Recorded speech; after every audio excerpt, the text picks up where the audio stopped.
let's apply Ruth-Hurwitz criteria to this polynomial. 3s4 plus 12s squared plus 24. So the highest power is s4, 3, 2, 1, and then s0, and let's construct the Ruth array. S4 is 3, skip power 3 and go to power 2, that is 12. Skip power 1 and go to power 0, that is 24.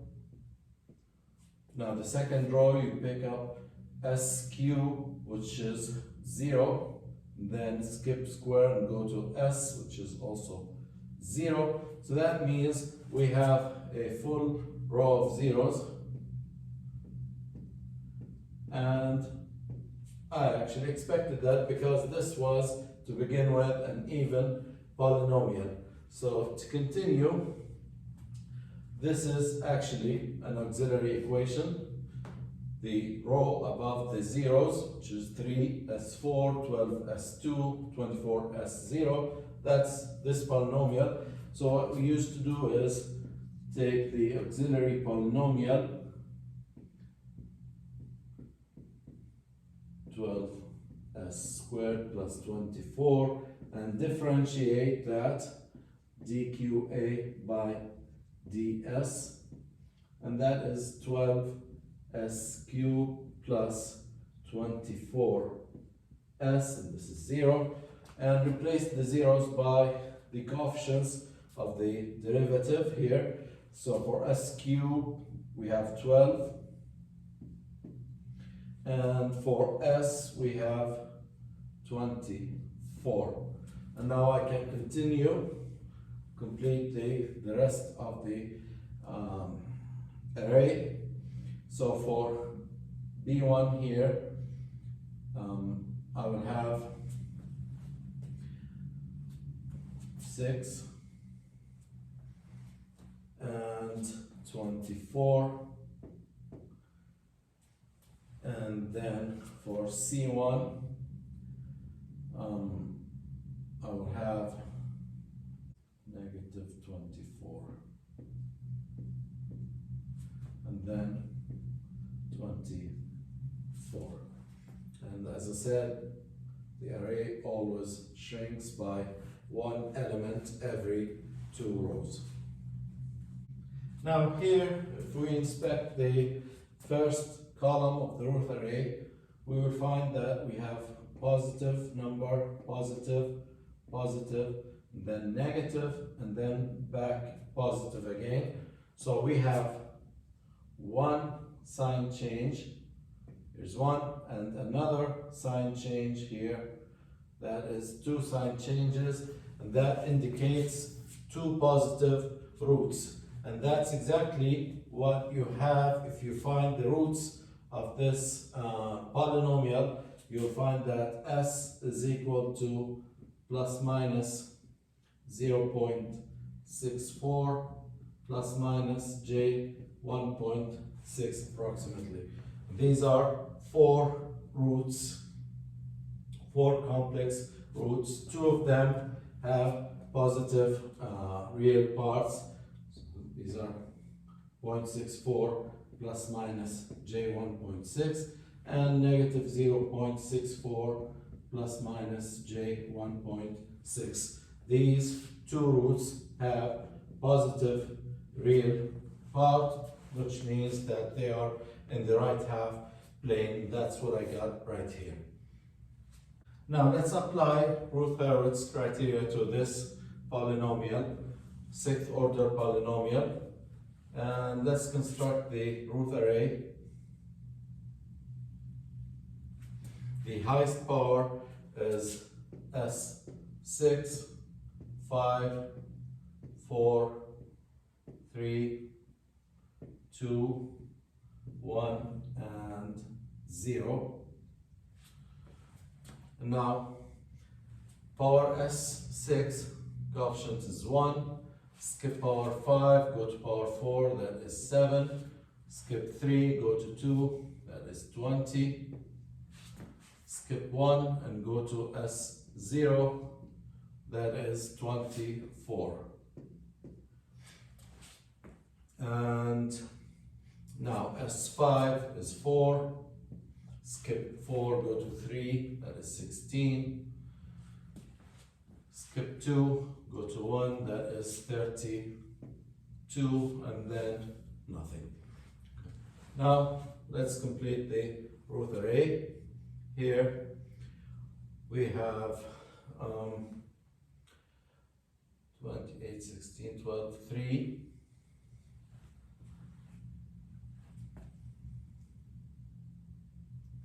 12 and 24, and then for the 0, 48 minus 48, that is 0. 96 minus 96, that is 0, and then nothing. So we have a row of zeros.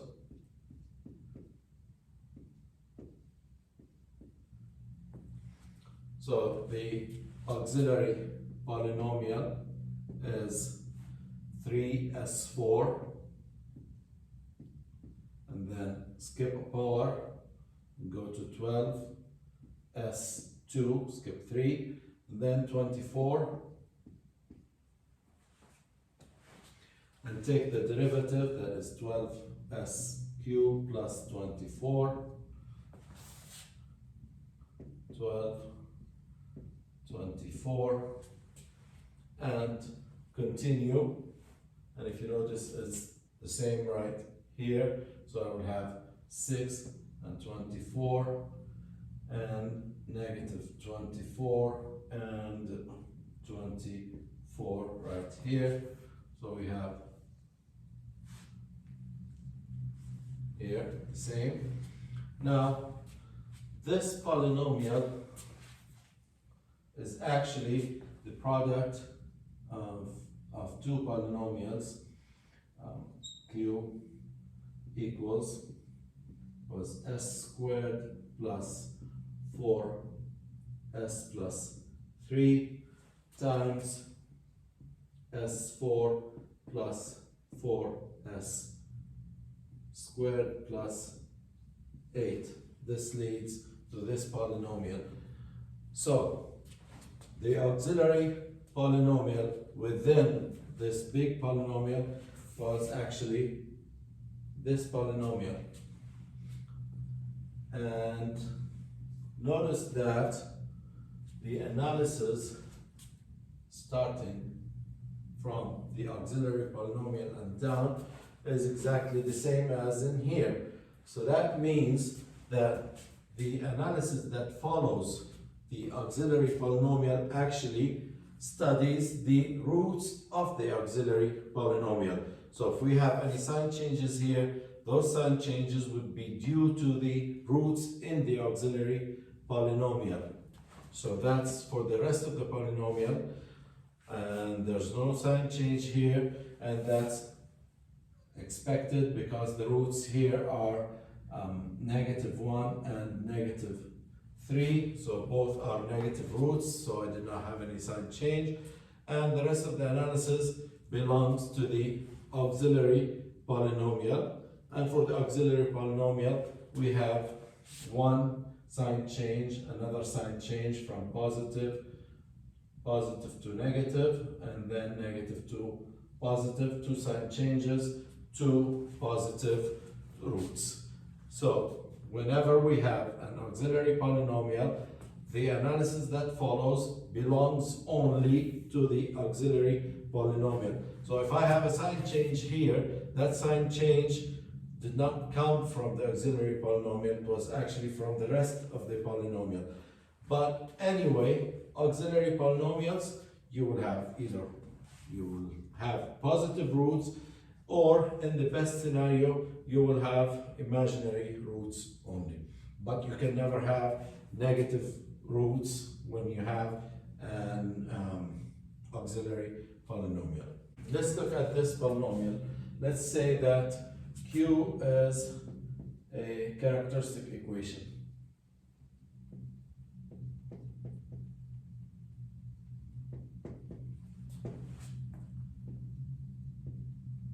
If Q is a characteristic equation, is the system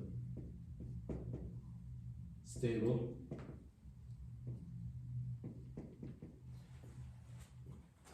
So, to determine the stability of the system, I will construct a root array and see if I have any sign changes in the first column of the root array. Now, so the highest power of the polynomial is S6 going down to 5, 4, 3, 2, 1, and then S0. And for S power 6, the coefficient is 1. Skip power 5, go to power 4, that is 8. Skip 3, go to 2, 20. And then skip 1 and go to S0, that is 16. And for S5, the coefficient is 3. Skip S4, go to S3, 18. Skip 2, go to 1, that is 24, and then zeros. Now, B1 is 24 minus 18, that is 6 divided by, that is 2. B2 is 12.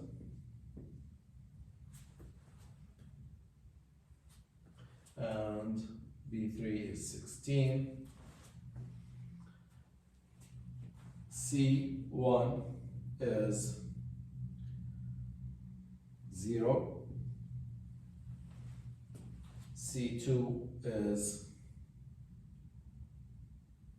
0. And that's it. We don't have any C3. Zeros here. So we have here a row of zeros.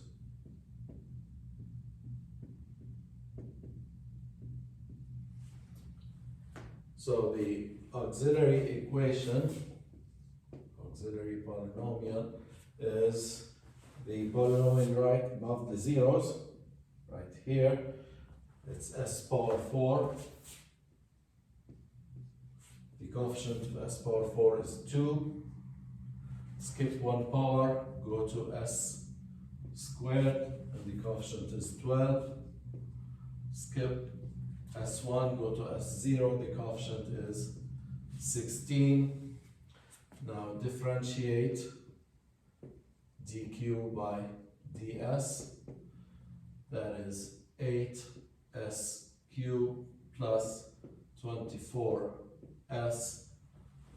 And then substitute these coefficients for the zeros here, 8 and 24, and then let's continue for the rest of the rows. For D1, we will have 6 and 16, and for E1, we will have 16 divided by 6 and a 16 over here.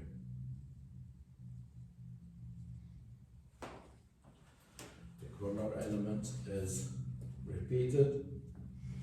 Now, inspecting the first column, we have positive, positive, positive, positive, another positive, all positive numbers. So we don't have any sign changes in here. So does that mean the system is stable or not? Now, it might look like the system is stable because it does not have any positive roots, which is true. This system does not have any positive roots, but we have an auxiliary polynomial. An auxiliary polynomial can never have pure negative roots. It can either have positive negative or pure imaginary.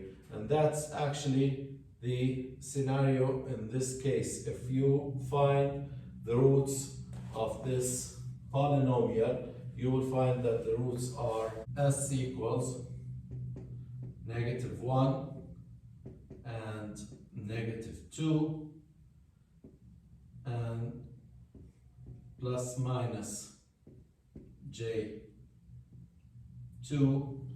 and plus minus j square root of 2. So I don't have any positive roots in here. I don't have any positive real part of the roots. They're all either negative or we have pure imaginary roots right here. So the system is definitely not stable. The answer is that the system is marginally stable.